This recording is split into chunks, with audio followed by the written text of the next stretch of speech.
Good evening. Welcome to Insights. Tonight's Insight show is a video I taped at a production at the Friends Service Committee building around Harvard Square on Brattle Street, I believe it was, off of Brattle. And there was quite a crowd there, and the production was a opera with poetry readings put to music like an opera. And this was produced by one of our longtime Veterans for Peace members, a longtime activists with many actions and creations and things. And the guys, and he's a member of our Veterans for Peace chapter, the Smedley Butler Brigade here in Boston. This young man of approximately 85 young is done so many things over the years that I can't even start to list them because we only have time for a short interview here, and it would take the whole show. But we did mention that he is retired professor from Boston College, well known there and known through other circles or so, and still very active, very productive, and is, like I said, known in our chapter as our Renaissance man. I'd like to introduce you tonight to one of our best members of VFP, Severin Bruin. Welcome to Insight, Severin. Oh, thank you, Jesse. Well, now, what would you like to know? Okay, Severin. I went and I had some questions, and people had some questions about this production. Yeah. And the first thing that I always ask when people is, so when I see something like this is a new kind of idea where you took somebody's poetry and then you knowing how to put it to music, how to do this, and you did it in a way and people were interested to make it very entertaining. And so you're a professional singers, you know, because folks, you're going to see it coming up in about 5 minutes. So hold on when I get done here and I'm out of here. And then you'll watch this entertaining opera music and follow it carefully, some great words, and you'll learn something too. But Severin, we're still questioning this. The first question really is, I mean, why would someone do something like this? What inspired you? What is the genesis of coming about and doing this? Well, you know, by the way, I'm 86, and put another year on me when I was looking. Yeah. And then I retired. You're never retired. And when you retire, you really need to do something. Otherwise, you get feel bad. Exactly. And so, when I retired, I did pottery and I did poetry myself, and I did painting. I did music. I went down and learned how to compose, right? The Adult Education Center at Harvard Square. And as soon as I began to compose, I began to get kind of excited because the music has feeling in it, and that's exactly what I wanted to do. So I asked some friends to send me their poems, and they did, and I put them into music, and the music and the poetry went together perfectly, because they both have rhythm and feeling and meter and kind of repetition. It's not like talking normally like us. A poem and music gives you a new place. It lifts you up. And so I just wanted to do that, and they loved it. Yes, it was well received. I mean, I videoed it. It was on Insights here, the Story of God, a Divine Comedy. I'm sure a lot of you Insight followers, I don't know how many are left out there, but I saw that. It was well done and well produced, and I think you're going to enjoy this one too. And I haven't really read all the words of the poems, but I've read some of them because I was doing the production, making sure the shot. So when I edit, I'll get more of that. So I was trying to figure what is the real value. This thing has a lot of value for people. So what they're looking, when they're watching this evening, what will be the value that they'll take out of it? Well, Jesse, I think that one of the things that is most unusual about poems is you learn something about people that you otherwise would not know. What poems do is to bring out the unconscious of people, Like you're sitting here and you're conscious, you're focusing on me, you're not unconscious. The important thing is to become unconscious in writing these poems. And then you learn something new that you never knew about the person before. They tell you honestly, as they did in these poems, something that they wouldn't ordinarily tell people. And that was important. So when you listen to these poems, you'll hear things like you never heard before. Interesting, because that shows a lot of sensitivity. Yeah. Well, the last question I have, there was a very select poems that seem to have the same theme, or so, what have you, and it's saying that there had to be a reason behind why these were chosen. You chose, because I'm sure I heard everybody, his brother, was sending you poems, because I knew you'd do a great production. And we've got a lot of poets around our neighborhood, especially out there in Cambridge and whatever. And so you had a lot of poems to pick from, but why did you pick these particular poems?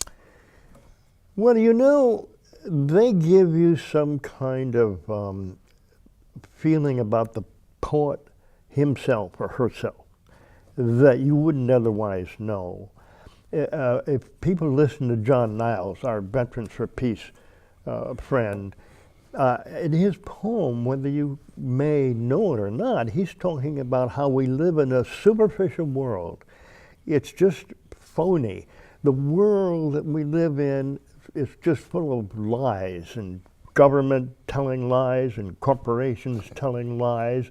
And so he just gives it to you right through there in that poem. And Janice, you'll never hear anything about a person like Janice tells her poem. A veteran with us, who lives with us, works with us, and she tells the story that's very personal. And I give her full credit for being so personal and direct and frank, honest in that poem. And then you'll hear others like Cliff Harrison, who his son went to war and his wife left him and he was all alone. And in that music and in that poetry, you begin to feel what it's like to be alone. So the people here may want to hear these poems because they are something special, and they'll be in a place that they haven't been before. There you got it, folks. If that doesn't intrigue you, I don't know what will, but it's coming up now, and I want to thank you, Seven, for being here this afternoon to introduce your production. And I want to tell you that stay tuned now for a 45-minute production of this poetry done by Severin. And I want to thank you for watching Insights, and good luck and good night.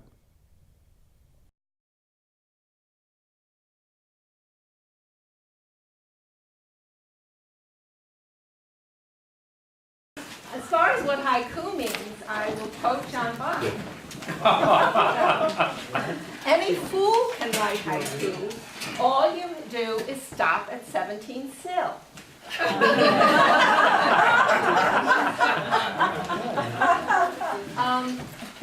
I think like any kind of creative thing, what happens is you just get words coming to your head, and they either go away or they stay with you, and you work them into, in this case, haiku, sometimes a longer poem. It's just a process that. Thank you. Okay, so let's begin. I suggest people shut off the cell phones. Shut off cell phones!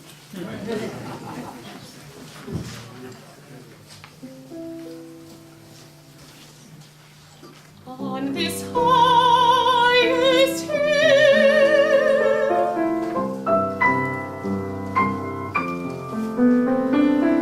we were left to wander.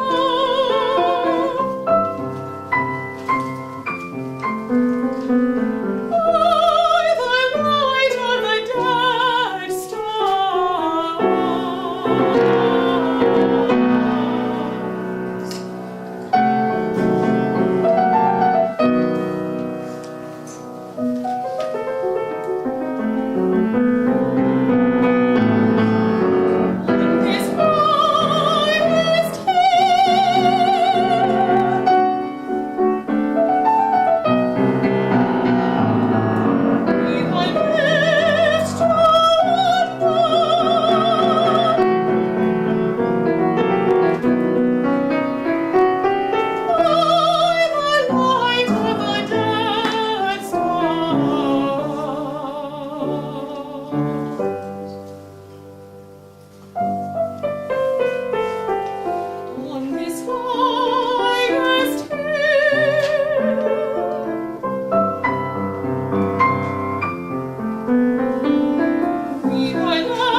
music never return,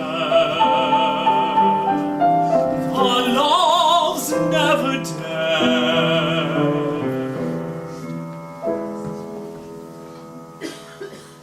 What heaven must hold, the music never return.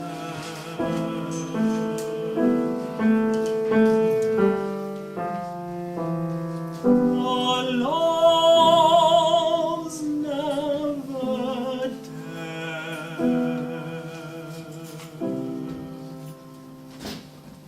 Our loves never dead.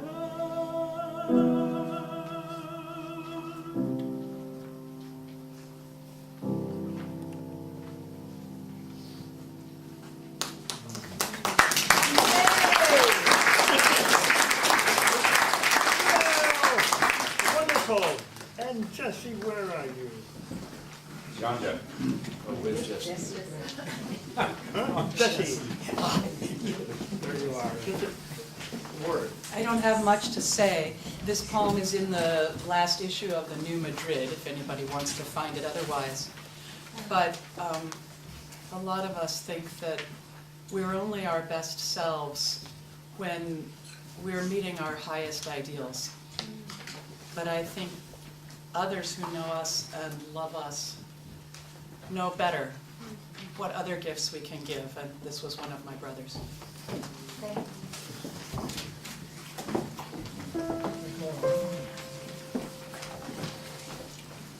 I love what's hidden best, the gold fair after the sun goes. Dry stones that gleam only in water,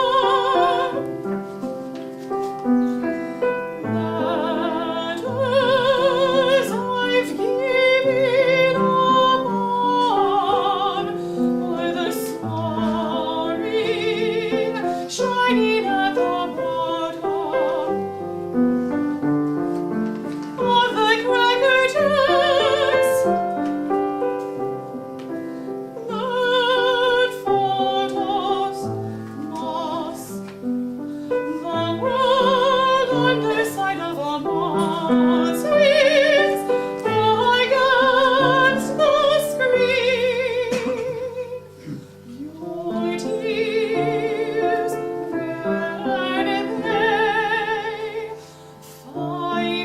finally come.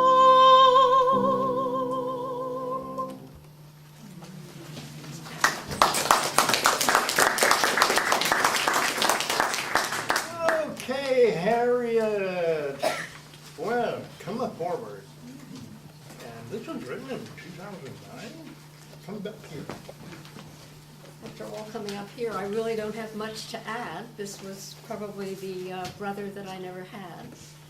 And I'll let the poem speak. Sit.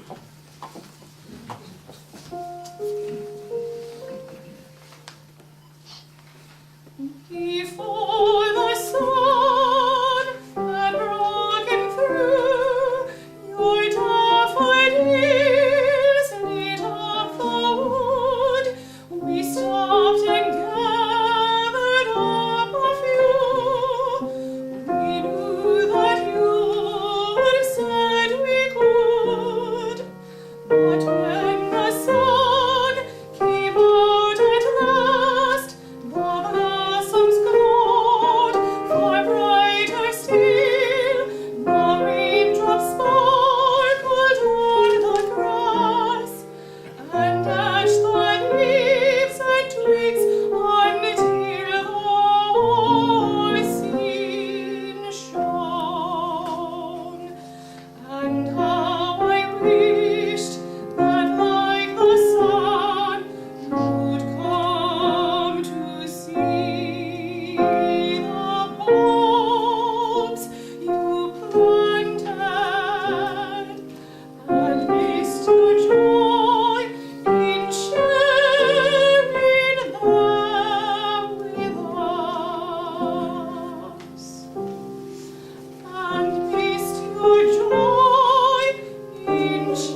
Elizabeth. Yes, Elizabeth. Who is There she is. Who's that? Hello, some people call me Minga, but my pen name. 23rd Psalm is something that you all are probably very familiar with. I often found in my journey that sometimes the Bible becomes rather rote. And that a psalm like this, which I memorized as a young Quaker, yea, high, I needed to own myself. And this comes from my image of walking in the Sonora Desert in Arizona and my many hikes, and how I was able to claim the presence of God, not from what was told to me as a child or from my elders, but experiencing it for myself.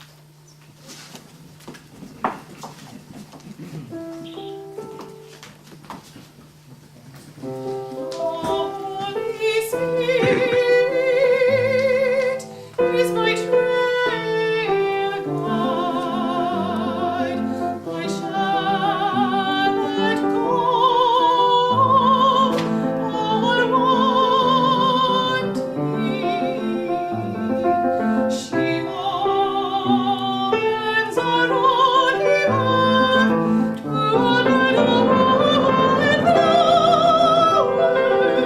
she leads me beside a deep mountain road.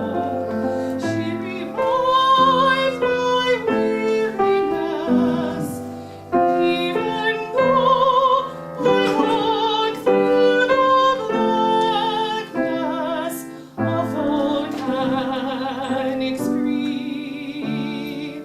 I will fear no death.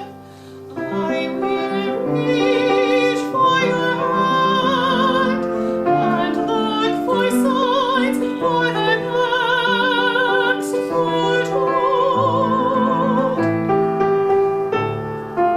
You prepare me for a cornucopia of fruits, right before the eyes of my adversaries. You crown my pain with birdsong. My cup of spring water froths over. Surely goodness and kindness will accompany me all the rest of my days on earth, and my child dwell on her holy mountain outside of town.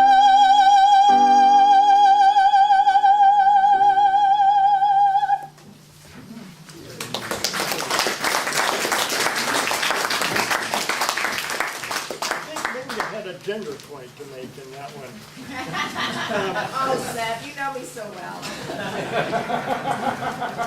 Now, Robert Dove had worked for AFSC, and maybe some of you knew of him.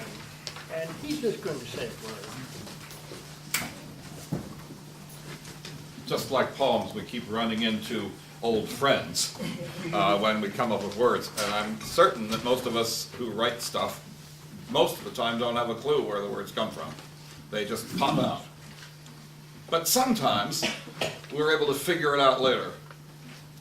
The first verse of this song is an adaptation of some words by the 17th century mystic and cleric, English cleric, Thomas Traherne. The second piece, which is actually the chorus, repeated several times, is from Vedic scriptures, and the second verse is from a Taoist poem, and the third verse is actually mine, as far as I know. I hope you enjoy it. And I hope that he's very shortly well enough to come back and join us with the intergenerational chorus, which is where he asked me to give him some poems.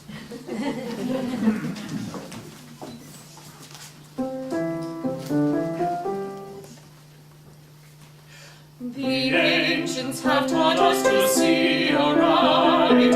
We must ensign our veins of glory see. We must be clothed by the stars at night, and crowned with the sun's bright energy.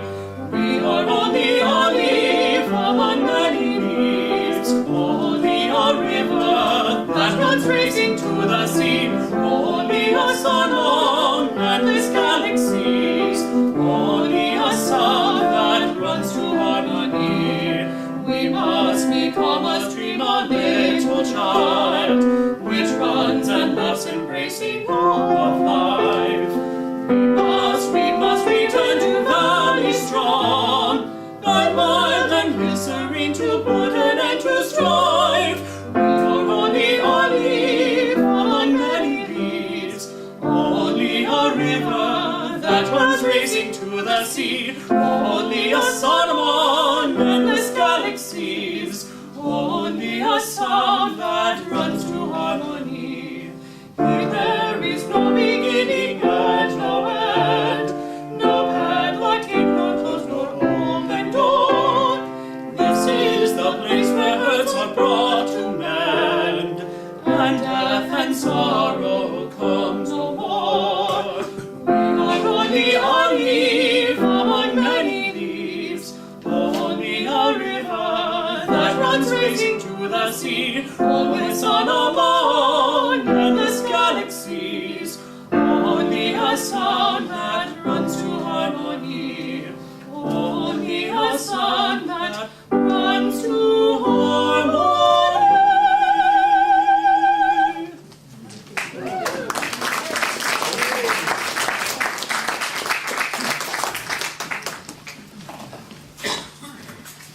Well, John Bach is next, and John has to tell us a little bit about Persis, because I knew nothing about Persis. John, Thank you, Seth. You might think Persis would obviously some sort of mythological muse in reference, but oh no. Our Persis Ballou is very much alive and with us, and her great friend Sarah Sue Pennell brings her every Wednesday morning to midweek worship that happens in the parlor here. So this woman of exquisite taste, of impeccable breeding, Wellesley, class of 1932, plays violin in her 90s with the Wellesley Symphony. It was divulged that she loves limericks. And so shortly thereafter, we began every Wednesday morning for well over a year now, she's been given a limerick, including the one that Sev has set to music. So when Sev cast his net, I sent him this. It was a joke. A joke. And this is an example of casting swine before pearls, at least lyrically. So, my swine, beautifully rendered, I'm sure.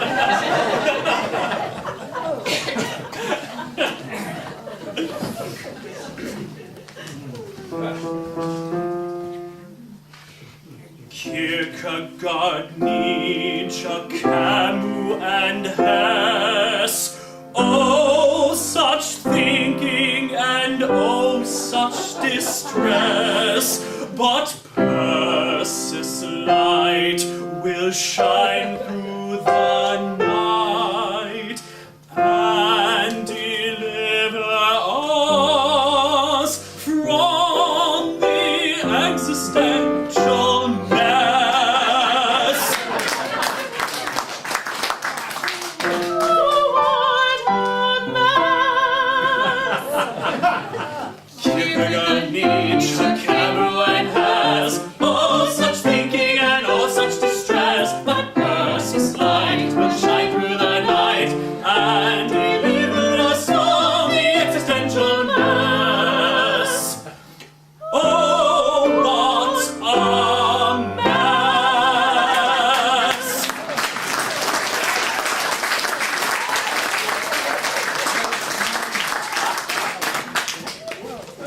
it says in the program notes that you were going to have a break, but I think what we're going to do is move on. The break was about the question, what is poetry? And so hang on to that. But what we can do, we're going to move on. You can look at the back of those notes and you'll see different interpretations of what poetry is all about. Now we're going to move ahead, and we're going to hear just a bit from Cliff Harris. Those of you who have worked with me on anything where writing was involved know that I'm a person who does a lot of drafts. I've been known to do as many as 90 on a single 2-page item. This poem that Seb has put to music, however, is the only thing in my whole life that there was no second draft. I think. I woke up middle of the night, it was there, I wrote it down, went back to sleep, and the next morning there it was, and I don't think I've ever changed a word.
It seems like 1,000 years I plow through rock misgivings and someone else's food.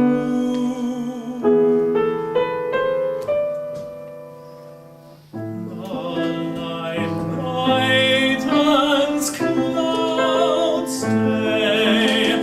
I walk in the fields, I clean the sty, labor is hard. But why complain? Rain 5 days, the corn may die. California would have been nice. The wine and someone else's dream.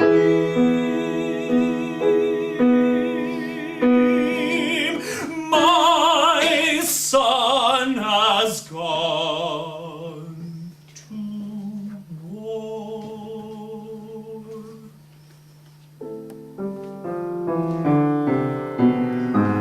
My wife has left me lonely. 5 a.m. Wet, I wait at the gate in the morning. The mud and the old checkered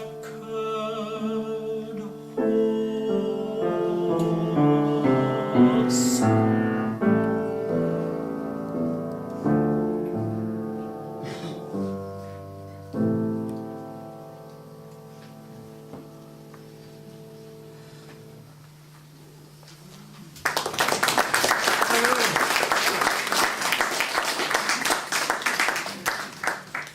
My old comrade and veteran, John Niles, is here, and he's going to just say a word about Behind. Thank you, my dear friend, and I think I can summarize what this little essay slash poem that I wrote is all about, and the phrase that I used towards the end, artificial sand, an island composed of artificial sand. That refers to the engineered reality in which we exist now. And I've always thought that the job of a musician is to set the mood of the words. And I'm anxious to see whether they're positive or negative. Love you, Sam. Thank you.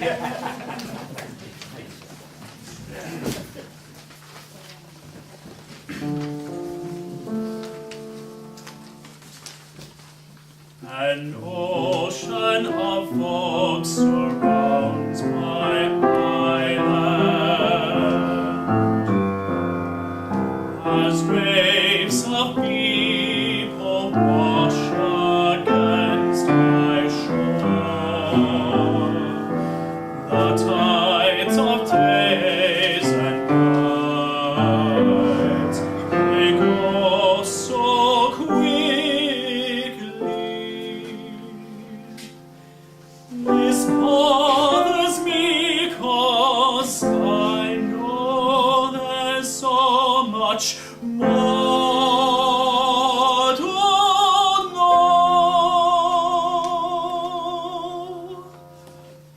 How often I have thought and tried to leave here, beat my feet, seek my birth, and board the good ship chance, and make my voyage to sail to some other place on earth.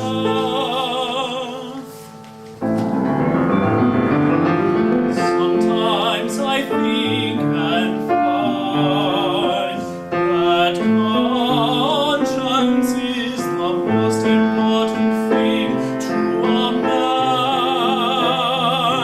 To know you've stayed and tried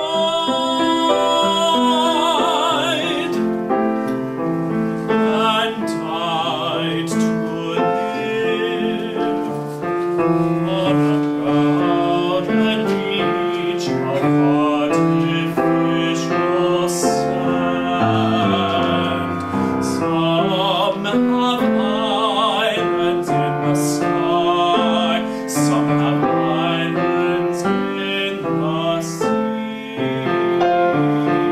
But my island's always here, and that's my hang up. To be free, to be free.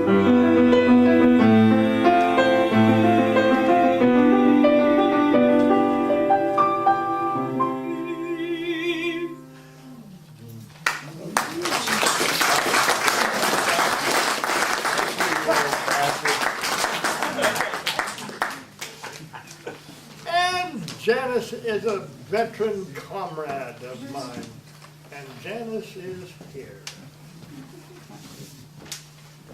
Maybe shot. That's the worst than sisters heckling you. This poem is from a collection I wrote, Monsters from the Great Void.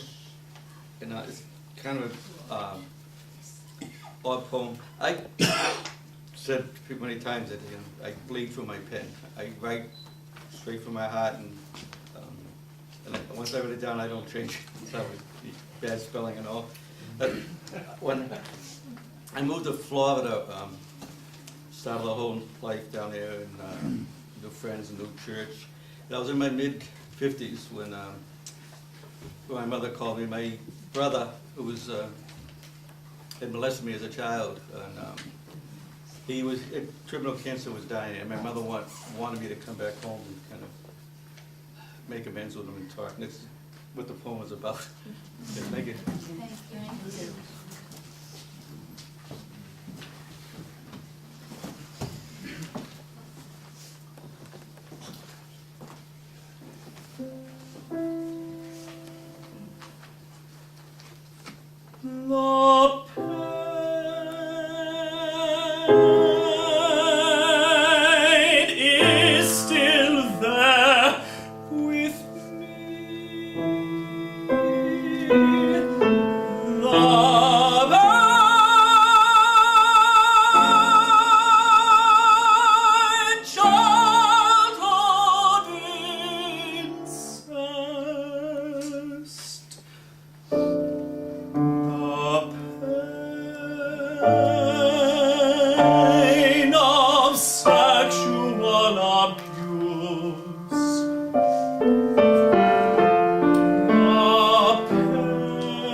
when the pain began, back when the pain was physical, late at night in my bed, at all hours in dark places. I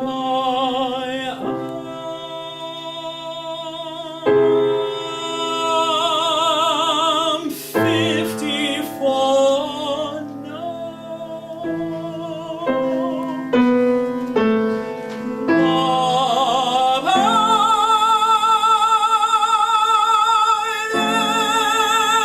Psychological.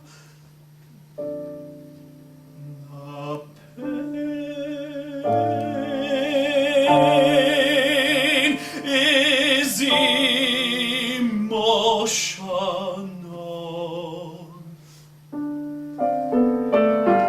The pain is deep. The pain is relentless. He was my big brother. He was not alone of me. He was supposed to protect me. Why he hurt me so? The pain, the loss, confusion, gender, sex, trust. Love.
You know, Martha Penter left us some time ago, and I have been yearning to see her again. She picked up the note that she could send a poem, and lo and behold, she did, and she's here with us tonight. Martha, could you speak a moment? Dear friends, thank you. And dear Seb, I feel like asking you the question, why did you choose this one? So thank you, really. What can we say about the mystery and the serendipity of human connection and friendships that come into our lives? It's awesome. So Valci, beloved to me, Valci Vidrich, the community knows that at a certain juncture in my peripatetic life, I found myself in Slovenia teaching. And within the first day of arriving, I met Valci.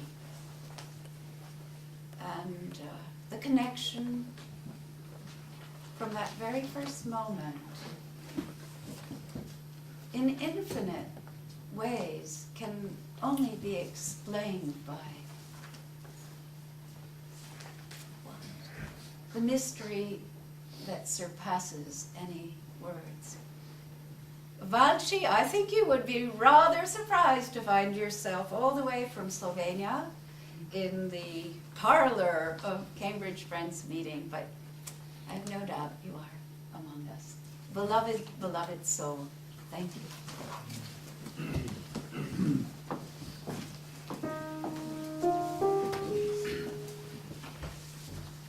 How do we greet each other?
I think they're here. This is a haiku, and it's a wonderful thing that Severin offered to add new dimensions to work like this.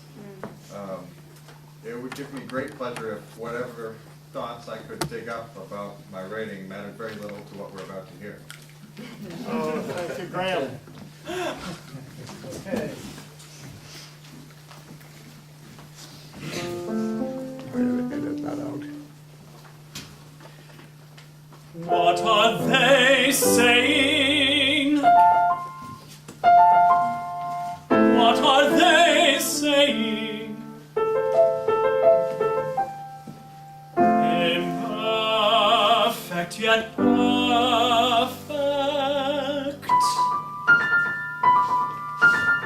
The birds are singing.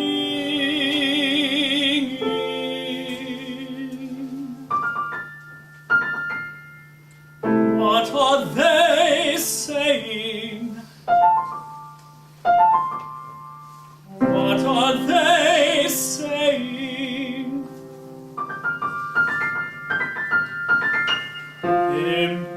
Imperfect yet perfect.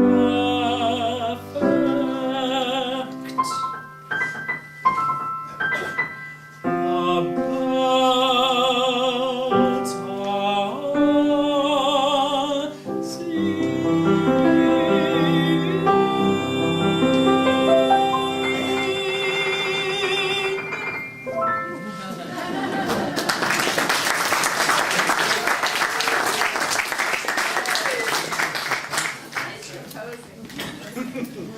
My dear, my dearest,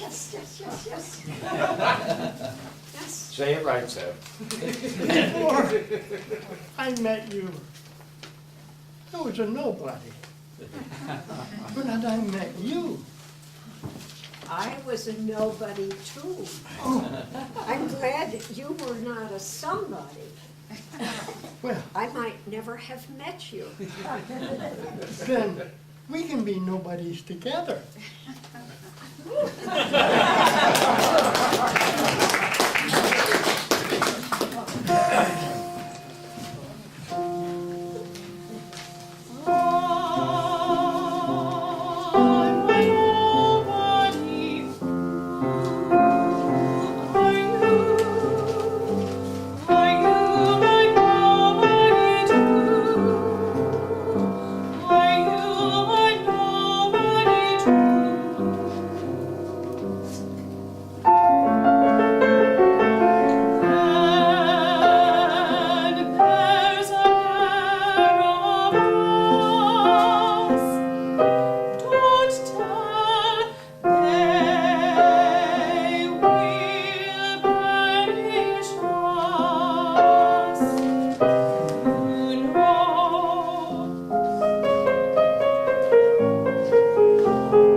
My dear, do you remember our first date on campus at the University of Illinois? Yes, we rode on a Ferris wheel and we sang.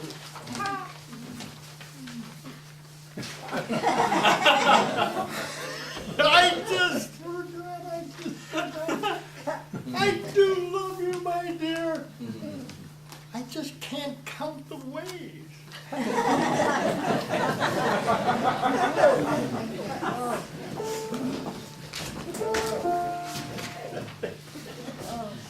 Oh, do I love thee?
thought I was gonna die in that hospital. It was really bad. Why should you be afraid of dying? You began as a mineral, and then as a plant, and then as an animal, and on, and on, and on, and on, and on. Oh, I'm not afraid of dying. It's all right.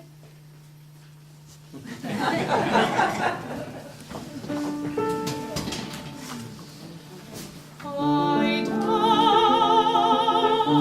as a mineral and was born as a vegetable. I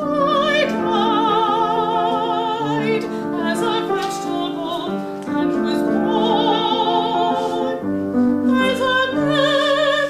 I fear it was I last by thy need.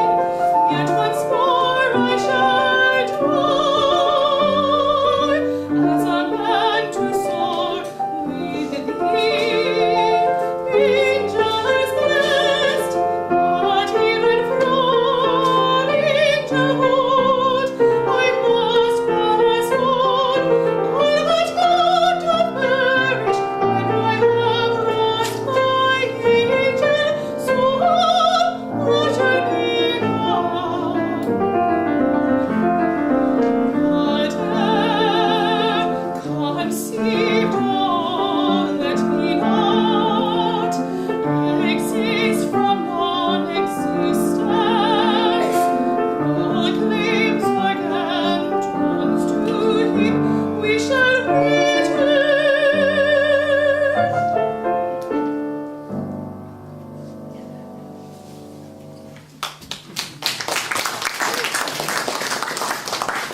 Hey, dear. Yes, dear. I would love to go into the woods with you. But we have miles to go.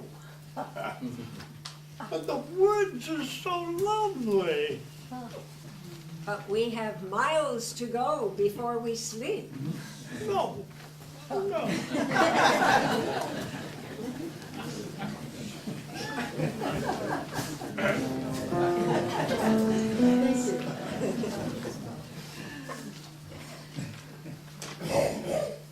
Whose words are these? I think I know. His house is in the village store.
Well done, Seb.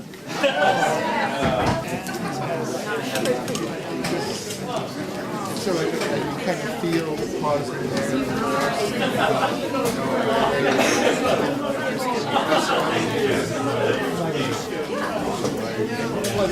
it's like there's